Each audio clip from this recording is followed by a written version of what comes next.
En una jornada normal de 5 horas, ¿entiendes? Que es lo que comprende un educador del sector dependiente de la Secretaría Sectorial de Educación. Allí nosotros decimos que ese trabajador de la educación están siendo vulnerados sus derechos. No se está respetando allí las políticas emanadas por el presidente de la República. Hay una gaceta oficial firmada, la gaceta oficial firmada es la 39.372, a donde establece que el salario mínimo se ajusta a 1.223,89 bolívares. Y ese trabajador de la educación, siendo titulado, teniendo un título, trabajando, está por debajo del sueldo mínimo mensual. Aparte de eso, su seguridad social no se ve amparada allí porque no tiene el sistema de salud integral para el trabajo, de atención integral para el trabajador y el trabajador. El SIAC no tiene vacaciones, no tiene ningún tipo de beneficio que lo ayuden, pues, como quien dice, a mejorar su calidad de vida y a que reciban un salario justo. ¿Cuántos educadores en Aragua tenían en esta situación?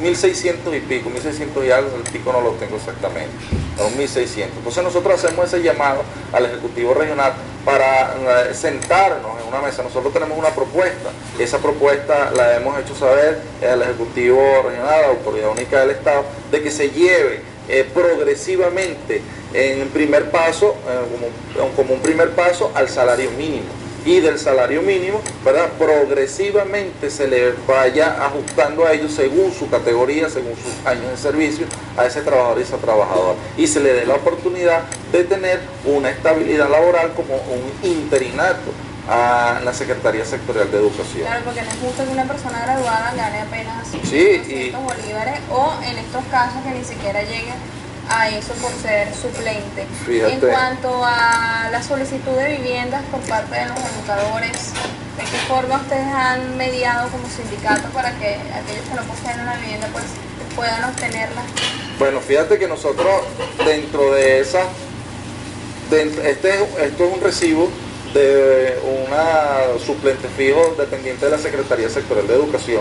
Estipula su sueldo en 478,29 bolívares mensuales. Entonces allí es donde nosotros decimos que ese trabajador de la educación, mal llamado suplente fijo, una figura que creó la gestión de Hidalgo Bolívar, debe de ser revisada por esta revolución, por este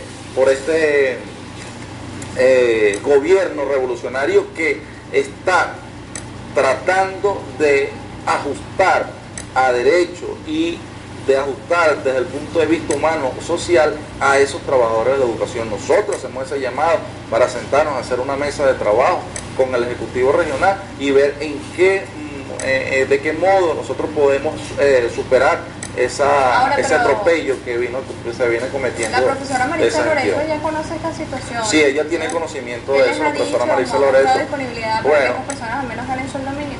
Sí, hemos tenido algunas conversaciones, pero yo creo que ya debe de trascender de las conversaciones y debemos empezar nosotros a darle respuesta y a darle una verdadera respuesta materializada en un incremento progresivamente a ese trabajador, a esa trabajadora mal llamada suplente fijo. En cuanto a la parte habitacional, lo que le preguntaba, de qué forma a través del IPESMEN, tengo entendido, se pueden obtener créditos para la compra de viviendas, reparaciones, pero ustedes como sindicato, ¿qué? Es correcto, fíjate, nosotros decimos que hemos hecho un estudio a nivel nacional, el 85% de los trabajadores del sector educación son madres y padres, mayormente madres solteras, sin vivienda. Nosotros decimos allí de que esas políticas reivindicativas del salario del trabajador, del ajuste salarial del trabajador, debería de ir acompañado también para cuidar el bolsillo del trabajador y la trabajadora, de una política que le dé la oportunidad de adquisición de una vivienda a ese trabajador, a esa trabajadora de la educación. ¿Por qué? Porque aproximadamente el 70% del salario del trabajador o la trabajadora se va a pagar alquiler. ¿Por qué? Porque no tiene una vivienda propia.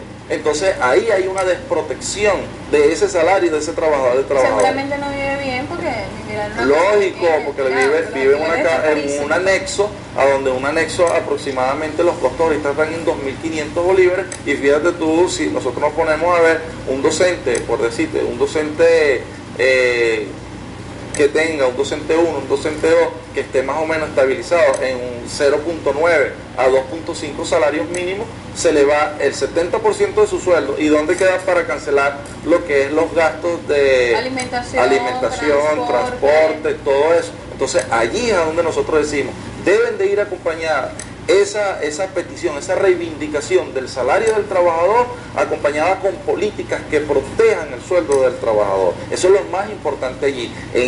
Dentro de esas políticas, como está la adquisición de una vivienda para ese trabajador, esa trabajadora, debe de establecerse el Ejecutivo Regional precios del PVP. Nosotros se los pedimos encarecidamente a la Asamblea Nacional, a la Comisión de Educación, al Ministro de Finanzas, al Ministro de Educación, que se revise esa situación y que se empiece a trabajar con respecto a eso, porque se escapa nuevamente el Ejecutivo Nacional las intenciones del Presidente de la República de mantener un salario digno para el trabajador, un salario protegido, pero entonces cuando viene incremento del salario, entonces incrementan los productos.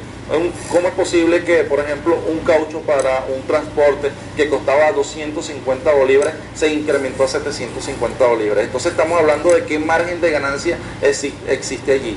Y cuando nosotros recibimos el golpe de inflación a nivel mundial, que las medidas acertadas del presidente de la República fue incrementar el salario mínimo del trabajador y la trabajadora, entonces estos vagabundos de Fedecámara, conjuntamente con las empresas privadas, inclusive la empresa Polar, la empresa Polar, que tiene mayor parte de los productos de oligopolio que tienen ellos en el Estado, nosotros tenemos que combatirlo. Nosotros estamos en contra de Fedecámara, eso hay que revisarlo. Decimos, hacemos el llamado de atención a esas empresas polares, hay que quitarle el oligopolio que tienen ellos montado actualmente allí.